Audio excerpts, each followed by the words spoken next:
Hey everyone, this is Seth from the Horror Syndicate, and this is a brand new segment for our YouTube channel called BrundleFly Rankin' and Reviews. Uh, these will be hosted by me, Seth, aka BrundleFly, and tonight I am going to be talking about Universal's The Creature from the Black Lagoon trilogy.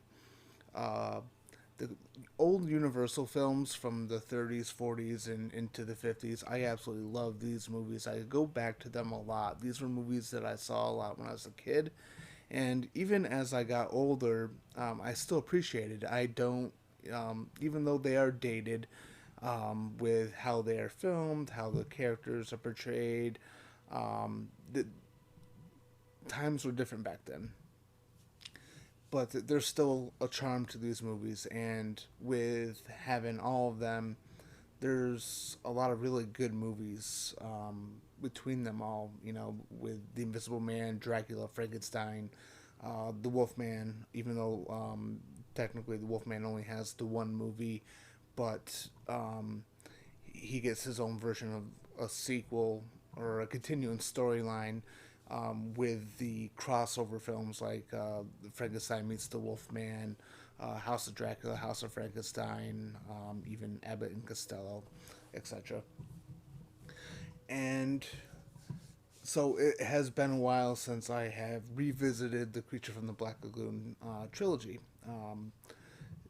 Because, like I said, there's just so many, and I do get into the mood to watch these a lot. I particularly go to, lately I've been going to The Son of Frankenstein a lot. Um, uh, Even The Son of Dracula is actually really good. But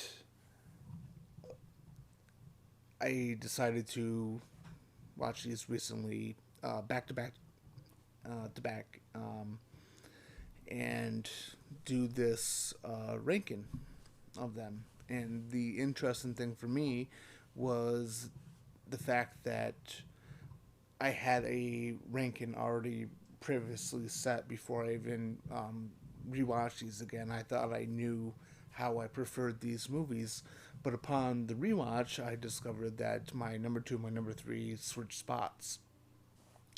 I and I will get into that when I get into those particular movies as I talk about.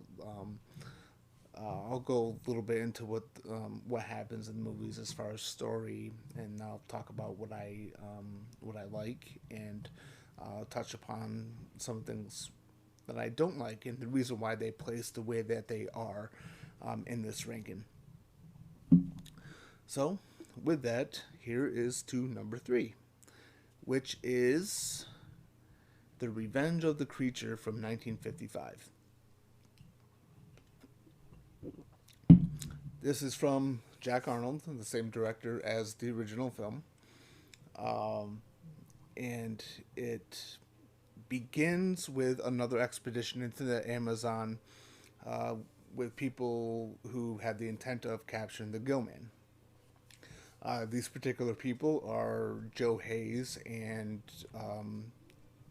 George Johnson, who represent the Ocean Harbor Oceanarium in Miami, Florida, I believe. And they're not there with the same reasons that the team of the first one were there. The team of the first one were there to discover scientifically, um, and I'll get into that when I go to the first one. I'm an idiot. And their purpose is to capture the creature, to bring him back to the oceanarium, so that he can be studied and observed and basically put on display. They are on board the Rita, and we get the only returning character from the first film, which is the captain of the Rita, a man named Lucas, played by Nestor Payava. I don't know how to pronounce his last name, and I apologize, and um, I hope it doesn't offend anyone. Um, but anyway, they are more prepared because obviously in the first one they weren't really expecting to find what they found.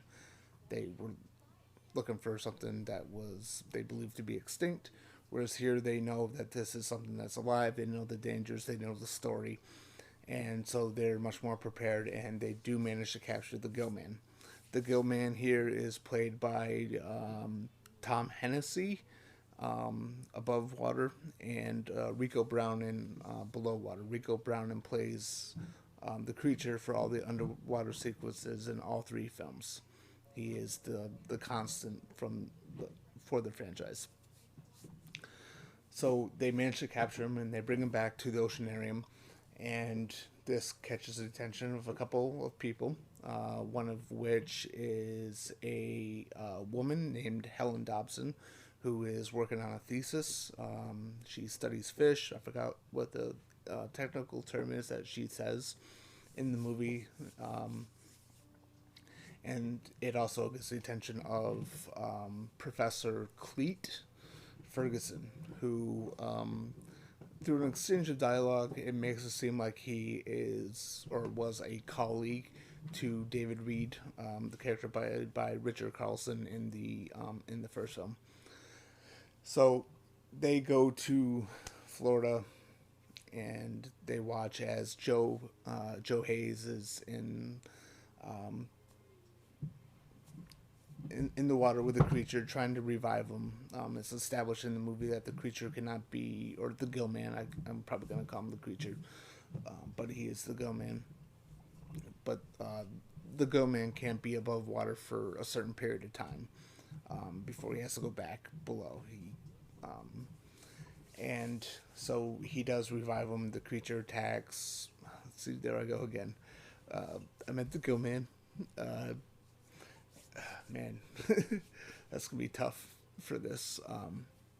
So the Gill Man attacks, and they get the situation under control. But and the Gill Man is kind of chained into a specific area, and he kind of takes notice of Helen because he is the horniest of the Universal monsters, apparently, at least for the first two films. And as he is, captured or put on display, in the meantime, we have this sort of relationship thing going on between Cleet and Helen, and a little bit of a triangle with Joe. It's kind of treading on some of the same territory from the first film, where there is two guys after one girl, because there's not apparently any other girls for them out there. I meant to say woman, I'm sorry. Woman, not girl. But anyway, so we get a little exchange of the characters, and the characters are likable, but they're also forgettable. But as their relationships, do whatever, the Gill Man does manage to escape, and there's maybe a small little jump in time, as we learn that it's believed that there are multiple different conflicting Gill Man sightings everywhere, but the Gill Man did not leave, and he is stalking Helen. Now, what I like about this movie is I appreciate sequels that don't do the same thing that the first film did. This isn't a retread. And it's not just with the setting, it's also with the tone. It's with the characters. There are a few things that, are sort of parallel to, what was in the original, but not a lot. I think Jack Arnold played it straight here. and I really appreciate that. I'm glad that there was a different setting. I'm glad that, and actually, the thing that I really like is the fact that, in the first film, the creature was in his element, and the human characters were the ones that were out of their element. And so the Gill Man, I probably just call him creature, the Gill Man uh, had the advantage. And with the second film, it's the opposite.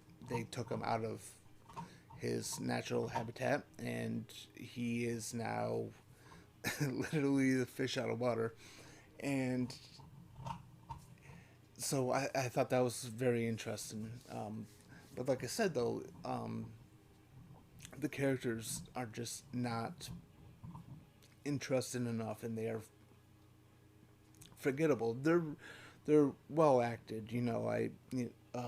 Laurie Nelson, who played Helen, John Agar, who played Cleet, and John Bromfield, who played Joe. They're very good in their roles, and they just there's just not enough going on with them that really interests me. And overall, it kind of feels a little flat. I like the movie a lot. I think it is a very good sequel, but it just didn't have enough to reclaim the number two spot that it was originally at for many years in my head when I ranked these movies. So that's what I think about that. Here is to number two on the list, and that is The Creature Walks Among Us. Now, The Creature Walks Among Us, which is a great fucking title, by the way, I love that title, was the one that I considered the worst. I've always liked it, but I considered it the worst out of all three of them, mostly because the characters were very unlikable, except for one guy, who's pretty likable, which I'll get into. So if the characters were unlikable, and the design of the Gill Man changes about halfway through the movie, and maybe back when I first watched this, and all the times I've rewatched it up until recently, maybe I've just been one of those bitchy little nerds who can't handle change. I don't know. But as I rewatched it recently, I have discovered that there's a lot more value in this movie, and it's a lot better than I originally gave it credit for. So the story begins yet again, another expedition to the Amazon. This time it is funded by a wealthy surgeon, a man by the name of William Barton, who is played by Jeff Morrow. I got notes. I knew I'd fuck this up. So he is a character who has goals, and that's actually a great thing about this movie, is characters do have goals and motivations, and they are much more defined than the characters in the second movie. And so what Barton wants to do is he wants to capture the Gill Man and experiment on it to turn it into a land-dwelling creature rather than an underwater creature. And he wants to do this because he believes that in some way it'll be a step to getting us humans to be able to breathe in space and explore space. His whole thing is he's always reaching for the stars. So he assembles a team of doctors, scientists, and whatever is necessary for this expedition. And he brings along his wife, Marcia, who is played by Lee Snowden. Um, Now Dr. Barton believes his wife is a cheating whore, and there is a very strained relationship there. He's very possessive of her, very demanding. He is borderline abusive, and he's always accusing her of stuff, even if she just talks to someone, even talks to someone who he respects, which actually happens in the movie. Um, so he has her because he can't have her out of his sight, even though he wants to. He, in a way, doesn't want her around. He even yells at her because he doesn't want her walking around a group of men. So we can see what kind of character he is pretty much right off the bat. So another character, and this is the probably most likable character in the movie, is a doctor by the name of Thomas Morgan, who is played by Rex Reason, and he is the type of guy who is sort of like the heart. He tries to, he mentions how something is none of his business when asked, but he's trying to help them and trying to be professional. And he, even at first, when he first kind of uncovers the truth of what Barton wants to do, he's a little appalled by it. Um, but he does come around and he does participate. Now, when they did, um, when they captured the creature, um, the Gillman, again, fucking A. So when they capture the Gillman, um, there's a little bit of a fight, and the Gillman is set on fire. He collapses in the water, and Morgan and a couple of the others aboard, they rescue the Gillman and bring him aboard Barton's yacht. Now, there's another character I actually forgot to mention when I was going through the characters, and this is the other douchebag of the movie, a guy named Jed Grant, played by Greg Palmer, who is totally motivated by getting down Marsha's pants the entire movie. Even though he's being paid by Dr. Barton, he's still trying to fuck his wife. And there's a reason why this character exists in this movie. He's not a likable character, and what he does, or what it's implied that he's looking to do, is very disgusting. So, on board the yacht, they perform the surgery.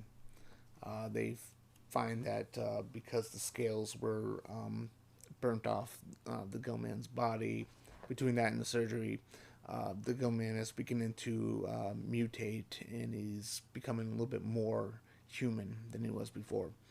And they successfully make it so that he is a land-dwelling creature.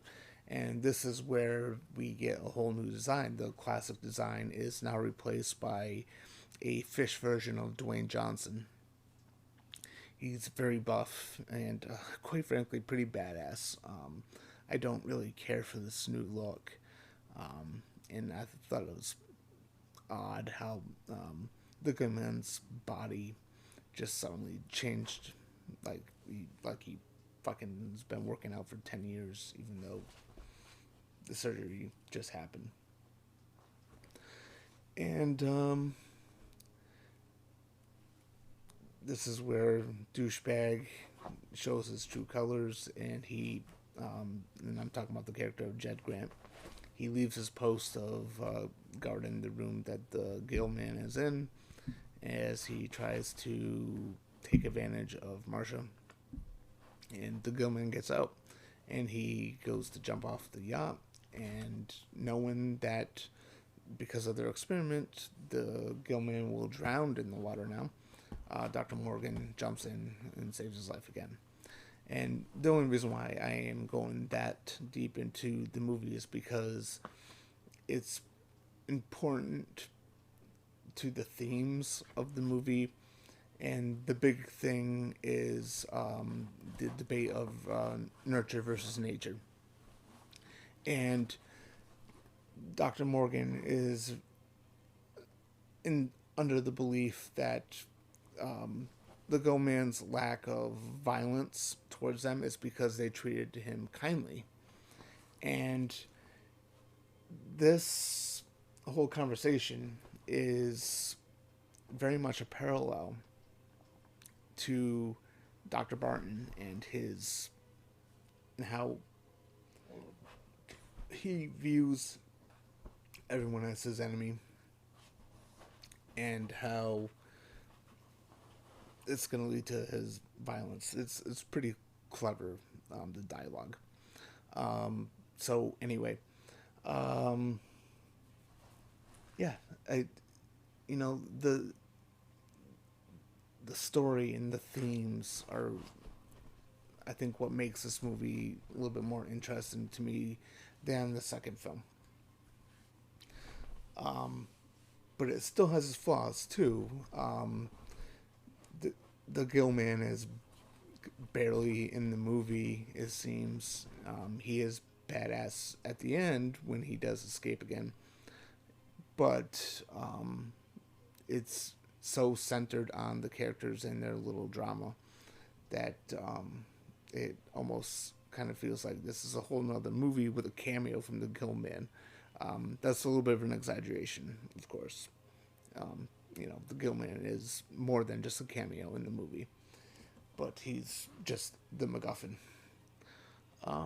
But I appreciated that, and I appreciate that it was different. I appreciate that it was a little bit deeper.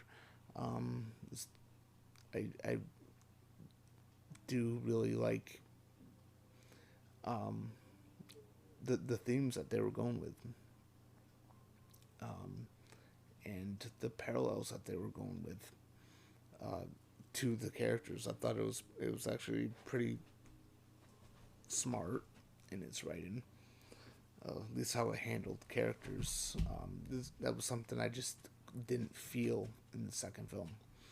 Even though the characters in the second film were way more likable than the characters in the third film. But it is a really good sequel, in my opinion. And just enough to edge out The Revenge of the Creature for the number 2 spot. Coming in at number 1 is the most obvious answer, and that's the first film, The Creature from the Black Lagoon from 1954. It is a classic for a good reason, and there's a reason why it's a very popular entry in the Universal Monster legacy. So the story is basically a team of scientists going to the Amazon after the discovery of a strange fossil. And so they venture out, and when they get there, they find that this thing that they believe to be extinct is not extinct, and they try to capture it. It escapes, it kills people, and it's fixated on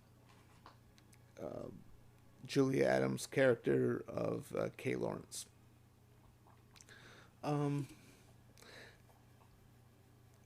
It's just a great fucking movie, and it, like, the way it's filmed, especially. I mean, how iconic is that one scene where Julia Adams is swimming and the creatures below her swimming as well.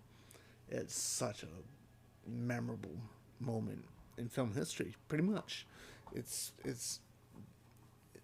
got to be up there, man. So I love the score. I love the story. I actually like the characters.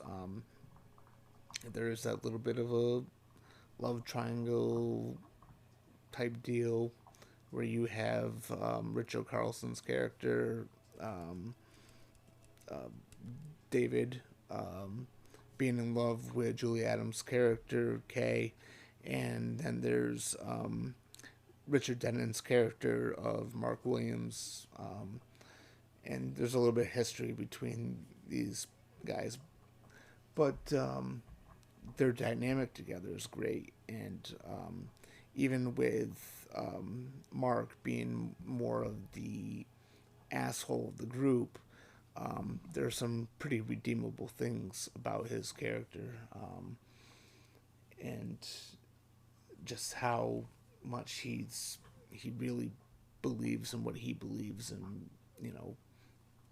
and how far he's willing to go. He even offers himself as bait, or he tries to get David to let him be bait before they get into a little fist fight. And another great character is the character of Lucas, played by Nestor. Last name I can't pronounce. He is just a fun character.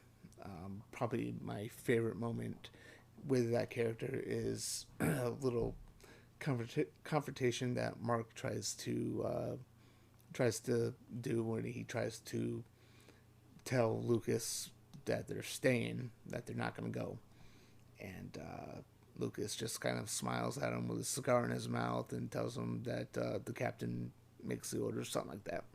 And when Mark tries again, Lucas pulls a knife on him, and he's still smiling the entire time. I thought it was just a great character moment there. But so on top of those things, also with it being the first one, I mean, the design of the creature himself is fantastic, and we have that because of this movie, and I love it. I think that they did a fantastic fucking job. Yeah, I really like all three films in this series. I do find that 2 and 3 are far inferior to the first film in a lot of ways, but they're not so bad that I would never watch them again. And I don't think that they are so bad that they don't have anything to offer. They are good movies, in my opinion. But how would you rank them? That's the big question. Do you maybe agree or disagree?